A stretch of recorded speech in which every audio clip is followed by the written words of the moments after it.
Nothing is more painful in this world, like living without a family, while seeing others enjoying the love, care, and support from their families.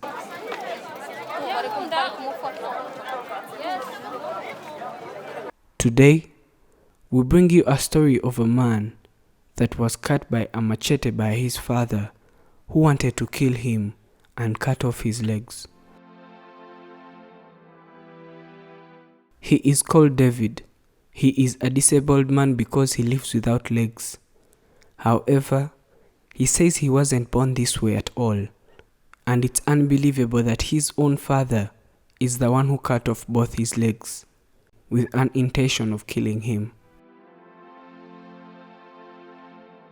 He has spent over 15 years living in this kind of life because he says the incident in which he lost his legs happened in 2005.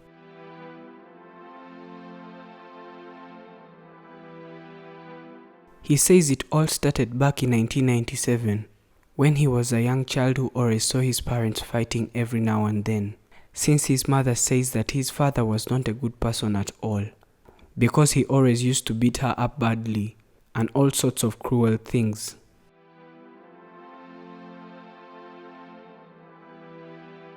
After some time, his mother felt like she could not take it anymore, and she always had fear that her husband will kill her someday.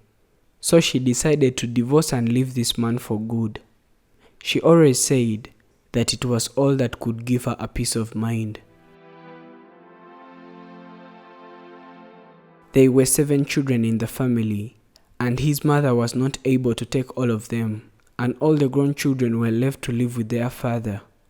When his mother was leaving, she left a small piece of land for her children to at least be used by them to ease their lives.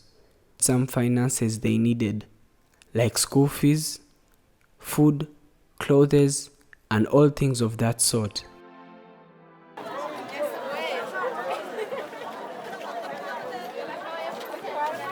She left this piece of land because she knew that their father was a very greedy man, and he could hardly give anything to his children, while he spent all he had in bars and other things that always made him happy.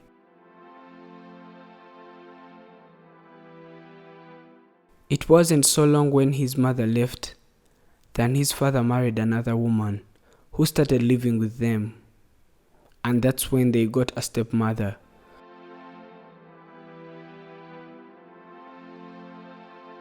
According to what he says, this woman was even worse than their father because she hated them with all her heart and always tortured them since she hated his mother.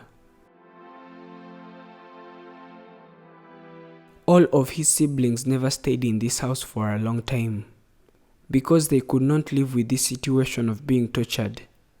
So they left and they went to start up another life elsewhere. But this man was still a young boy by then, and he could not make any decisions for himself, so he stayed.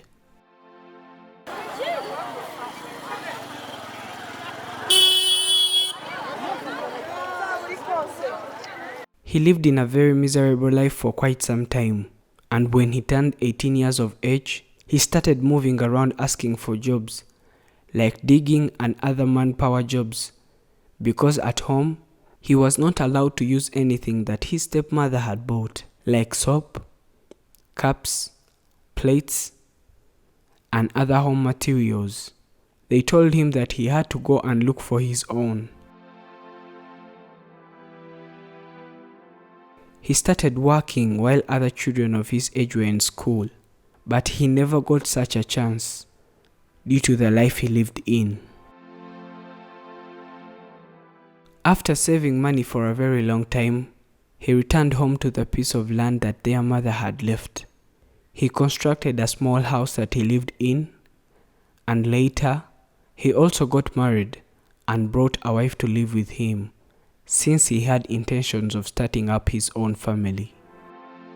Ndagenda sijije nubatsemo nk'inkingi y'inkodesha avuga ati inzu nini nzaba nyubaka. After building that house, his father was not happy at all that his son had come back for that piece of land, because he had started believing that it was his, since all other children never came back. His father always approached him sometimes and even sent him messages that he should go away and leave this land. But David did not understand what his father was always talking about, since he knew that the land was given to them by their mother. They lived with this misunderstanding between themselves for a good time, and everyone in their community knew that this man was not in good terms with his father because of land. Time went on, but he refused to do anything according to what his father had told him concerning land issues, because he knew that it was his father's greed as usual. He kept working and doing manpower jobs, like carrying heavy loads at stone mines, in order to get money to take care of his wife. His wife got pregnant, and it was something that he was very happy about. But when his father realized that his wife was pregnant, he realized that his son was serious about settling on this land, and he had to do something.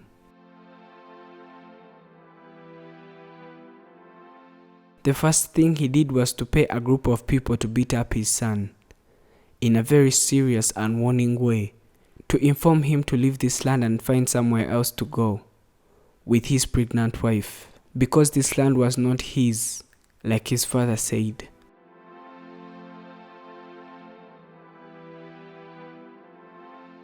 It was unbelievable how his own father was responsible for doing such a thing.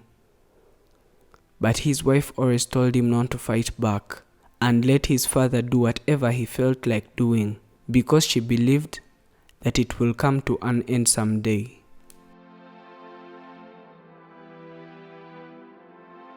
His wife gave birth to their firstborn, and everyone was happy for them.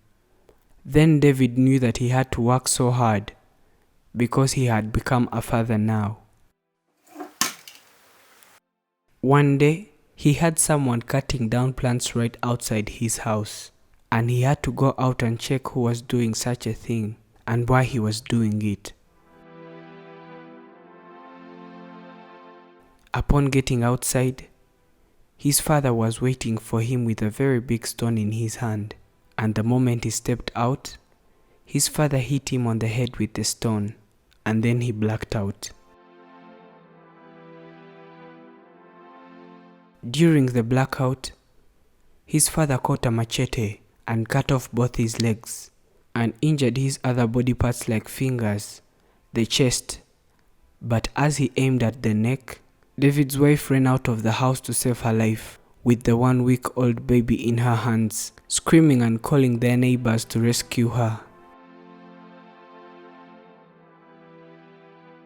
David's father was filled with fear and he ran away. But this case was reported to the police, and he was later arrested, and his trial proved that he was guilty for attempted murder, and he was later sentenced to jail. David was still suffering from the injuries he had, and he had also spent 7 months in a coma while he was being taken care of by his wife. He woke up from coma while asking the doctors to let him go to work. But when he opened his eyes, he saw what had happened to him. He says that was the most terrifying moment of his entire life. David thought that it was all over, but he was so wrong, because as soon as his stepmother heard that he survived, it hurt her so much, and she decided to hunt him down in secret and kill him, because it was what her husband was supposed to do.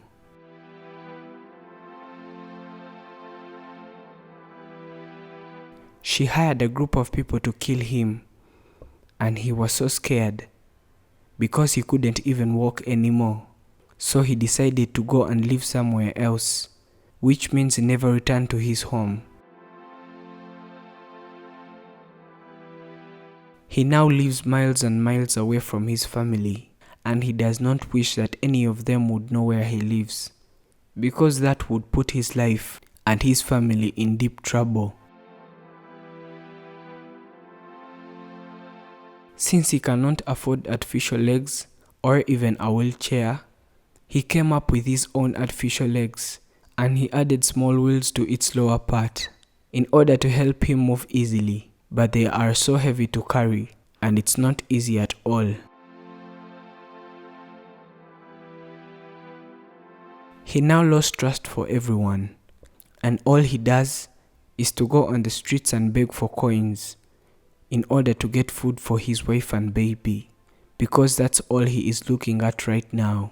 And he at least wants them to have a good life, since they have been through a lot, all because of him. He lives a life of being very scared, and he cannot talk to a lot of people, just because of fear of his stepmother getting to know where he lives. He is requesting to have a wheelchair and a new home, because he does not have where to live right now. Life is one big road with lots of signs. We will always meet and live with people that are so greedy and jealous. Thank you for watching Afrimax English. This is Prince. Do not forget to subscribe.